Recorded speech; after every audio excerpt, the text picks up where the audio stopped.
GK जो topic थियण वारो आहे उहो आहे United Nation Organisation. United Nation Organisation दुनिया जी एतिरी वॾी ऑर्गेनाइजेशन आहे। वर्ल्ड वार टू जॾहिं हले पई 1939 अॼु असांखे जेको जीके जो टॉपिक थियण वारो आहे उहो आहे United Nation Organisation. United Nation Organisation दुनिया जी एतिरी वॾी ऑर्गेनाइजेशन आहे। वर्ल्ड वार टू जॾहिं हले पई 1939 खां वठी 1945 ते ख़तम थी। तक़रीबन दुनिया जा मुल्क हिक ॿिए सां मिली रहिया हुया। हिकिड़े तरफ़ अमेरिका हुई, यूके हुई, रशिया हुई, ॿिए तरफ़ हुई जर्मनी, जापान हुई, नागासाकी। त उन्हनि चयो त छो न कुझु मुल्कनि मिली करे चयो त छो कोन अहिड़ी का ऑर्गेनाइजेशन ठाही वञे जेका पीस एंड मेंटेन खे कंट्रोल में रखे, उनखे बि सेटिस्फिकेशन में रखे, ऐं छो न ही जेका वर्ल्ड वार टू जेका जंग पासे हली पियो उनखे ख़तमु कई वञे। ठीकु आहे। त जॾहिं यूनाइटेड नेशन ठही, फॉर्मेशन जेका यूनाइटेड नेशन में थी आहे, फॉर्मेशन ऑफ यूएनओ उहा थी आहे।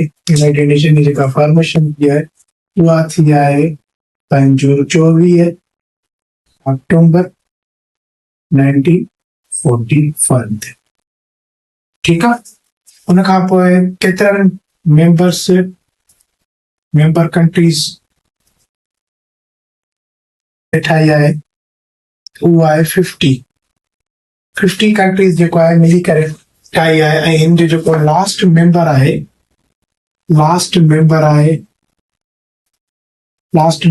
जंहिं जॉइन कयो आहे यूएनओ खे, उहो आहे साउथ सूडान जंहिं जॉइन कयो आहे यूएनओ खे 2011 में। हाणे जेके मेंबर कंट्रीज़ आहिनि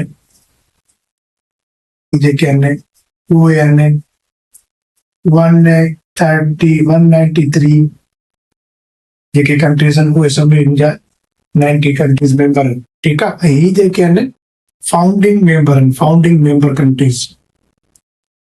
पियो त 50 मुल्कनि हिकिड़ो चार्टर ऑफ डिमांड ठाहियो हुयो जंहिंमें यूनाइटेड नेशन ठही हुई। ठीकु आहे। त पाकिस्तान जेको आहे कॾहिं यूएनओ खे जॉइन कयो आहे, पाकिस्तान जॉइन, इहो काफ़ी चकर क्वेश्चन अची चुको आहे हर टेस्ट में। पाकिस्तान जो जॉइन कयो आहे उहो कयो 3 सितंबर 1947 ते। छो त 14 अगस्त पाकिस्तान इंडिपेंडेंट वरिती आहे। उन खां पोइ वरी पाकिस्तान जेको आहे पंहिंजी यूएनओ खे जॉइन कयो आहे। उन खां पोइ यूएनओ जो जेको नालो आहे, यूएनओ नेम पॉइंट जेको नालो आहे इहो कंहिं ॾिनो, इहो ॾिनो हो फ्रैंक वॉल्ट। छा कई वेंदी आहे त यूएनओ जो हेडक्वार्टर किथे आहे? यूएनओ जो जेको हेडक्वार्टर आहे उहो न्यूयॉर्क यूएसए में आहे। ठीकु आहे। जनरल सेक्रेटरी जेको यूएनओ जो हाणे आहे उहो आहे एंटोनियो गुटेरेस। ऐं इन जो जेको टर्म आहे सेकेंड टर्म आहे। वैसे जेका यूएनओ जी इलेक्शन थींदी आहे उहो हर 5 सालनि खां पोइ थींदी आहे। ऐं उन में जेको टर्म हूंदो आहे उहो 4 साल हूंदो आहे। एंटोनियो गुटेरेस जेको आहे 2017 में इलेक्टेड थियो आहे ऐं हिन जो ही सेकेंड टर्म आहे। फॉर्मर प्राइम मिनिस्टर बि रही चुको आहे पुर्तगाल जो। ऐं कहिड़ो नंबर ही जनरल सेक्रेटरी आहे उहो आहे 9th नंबर। उन खां पोइ 6 आर्गेन आहिनि यूएनओ जा जेके पुछा पिया ॾींदा आहिनि त कहिड़ा 6 आर्गेन आहिनि जंहिंसां यूएनओ ठाहियो हुयो। सभ खां पहिरियां असांजो जेको वॾे में वॾो यूएनओ जो जेको आर्गेन आहे उहो आहे जनरल असेंबली। हाणे जनरल असेंबली जेको आहे दुनिया जी वॾे में वॾी असेंबली आहे। असां वटि वैसे 2 असेंबली हूंदियूं आहिनि, हिकिड़ी प्रोविंशनल असेंबली, ॿी नेशनल असेंबली पाकिस्तान में। ठीकु आहे। त इन्हनि सभिनी जेका वॾे में वॾी असेंबली आहे उहा आहे जनरल असेंबली आहे। General assembly mother of assemblies बि चयो वेंदो आहे। ऐं हिन जा जेके आहिनि 193 कंट्रीज़ जेके बि यूएनओ जा मेंबर्स आहिनि उहे सभु जो सभु उते वञी रिप्रेज़ेंटेशन कंदा आहिनि त मुल्क में सॼो साल जेका बि कारकर्दगी हूंदी आहे उते वञी उहा पेश कंदा। उन खां पोइ जेका हिन जी मीटिंग थी आहे रिसेंटली उहा थी आहे 79 जेका हिन जी मीटिंग थी आहे। ऐं इहा हर साल सितंबर में मीटिंग थींदी आहे जिते 193 कंट्रीज़ पंहिंजे मुल्क खे रिप्रेज़ेंटेशन कंदा आहिनि त साॻे साल में छा थियो आहे उहा सॼी कारकर्दगी उते पेश कंदा आहिनि। उन खां पोइ आहे सिक्योरिटी काउंसिल, तमामु इम्पोर्टेंट काउंसिल।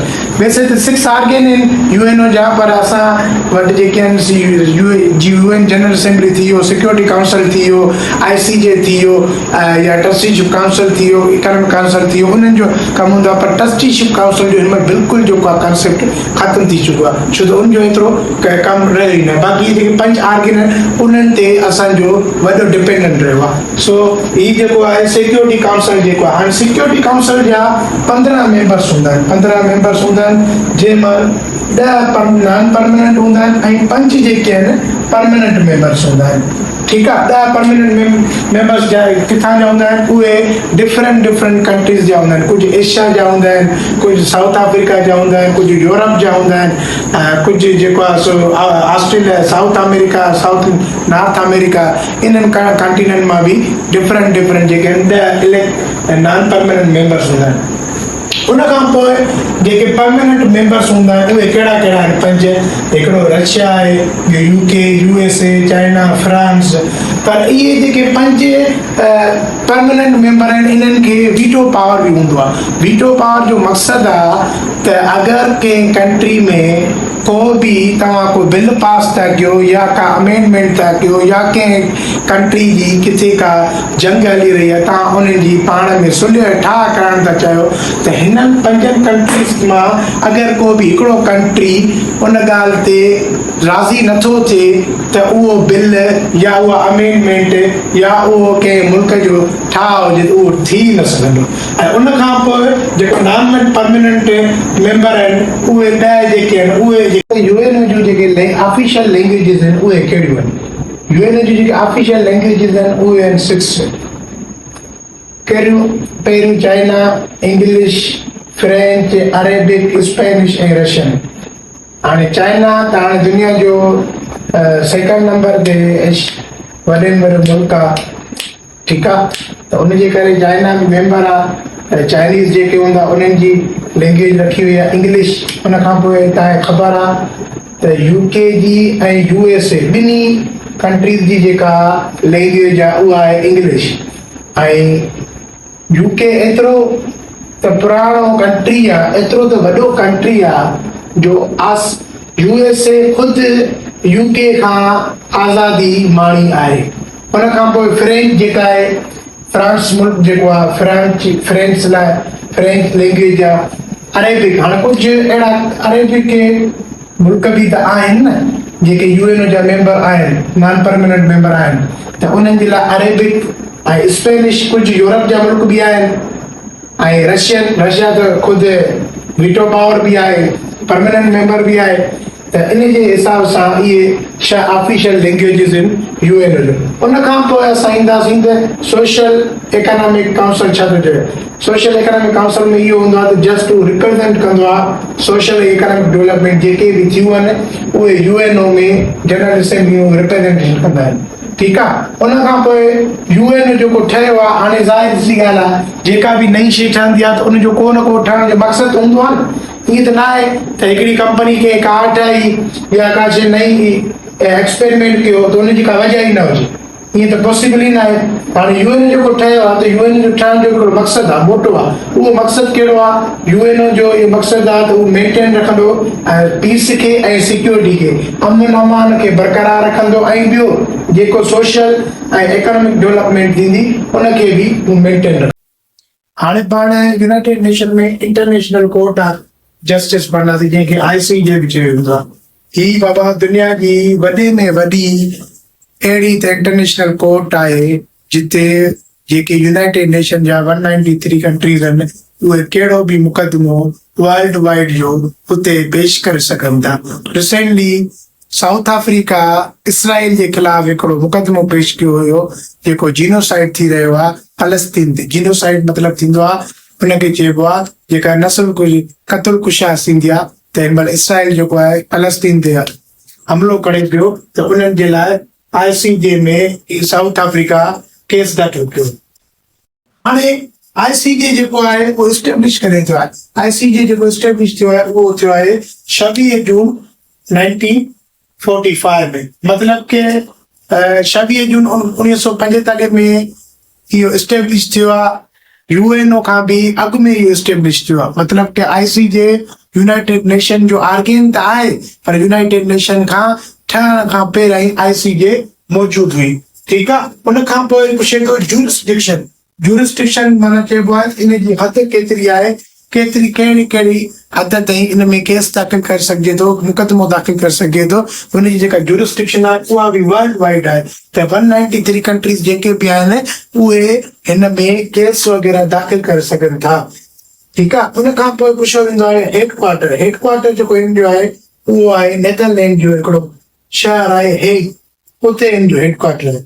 उन खां पोइ पुछे थो ऑथोराइज्ड बाय, ऑथोराइज्ड जेको कयो वेंदो आहे या United nation international court of justice जेके जजिस हूंदा आहिनि उनखे नॉमिनेट केरु कंदो आहे, उनखे ऑथोराइज्ड कंहिं कयो त उनखे यूनाइटेड चार्टर जेको हुयो, यूनाइटेड चार्टर जेको हुयो, यूनाइटेड चार्टर हिनखे ऑथोराइज्ड कयो। उन खां पोइ पुछे थो त टर्म केतिरो हूंदो आहे जजिस जो, जेके United international court of justice यानी कि जजिस आहिनि उन्हनि जो जेको टर्म हूंदो आहे 9 साल हूंदो आहे। ऐं नंबर ऑफ जजिस घणा जज हूंदा आहिनि, 15 जज हूंदा आहिनि। ऐं इन्हनि खे इलेक्टेड केरु कंदो आहे, सिक्योरिटी काउंसिल। यादि रखिजो सिक्योरिटी काउंसिल ऐं जनरल असेंबली ॿई जेको आहे सो कंसंट्रेशन करे इंटरनेशनल कोर्ट ऑफ जस्टिस जे जजिस खे इलेक्टेड कंदा आहिनि। ऐं इन्हनि जी इलेक्टेड जजिस जो जेको टाइम पीरियड हूंदो आहे 9 साल हूंदो आहे। ऐं घणा जजिस हूंदा आहिनि जेके इलेक्टेड थींदा आहिनि, 15 जजिस जेके हूंदा आहिनि इलेक्टेड थींदा आहिनि। उन खां पोइ अचे थो त करंट प्रेसिडेंट जनरल सेक्रेटरी त असां पढ़ियोसीं। हाणे यूनाइटेड नेशन जो करंट प्रेसिडेंट केरु थियो उहो थियो आहे एनालिना बैरो। एनालिना बैरो जी लेडी आहे जंहिंजो फार्मर जेका हुई या जर्मनी सां बिलोंग थी रखे ऐं जेका आहे इहा फार्मर फॉरेन मिनिस्टर बि जर्मनी जी रही चुकी आहे 2021 ताईं। मतलब के इन जो जेको फॉरेन मतलब फार्मर जेको पेशो हुयो, ठीकु आहे। ऐं जेको हाणे रिसेंटली आहे, हाणे प्रेसिडेंट आहे यूनाइटेड नेशन ऑर्गेनाइजेशन जी। ऐं उनखे बि जेको रिप्रेज़ेंट कंदो आहे उहो सिक्योरिटी काउंसिल ऐं जनरल असेंबली इलेक्टेड कंदो आहे प्रेसिडेंट खे, जनरल सेक्रेटरी खे ऐं ICJ जा जेके जजिस आहिनि। ठीकु आहे। ऐं इन जो जेको टर्म आहे उहो कहिड़ो टर्म आहे, 80 नंबर जी इहा प्रेसिडेंट थी आहे। त बाबा इहो अॼु जो असांजो यूनाइटेड नेशन ते लेक्चर। उमेद आहे त तव्हांखे इहो लेक्चर समझ में आयो हूंदो। Thank you so much.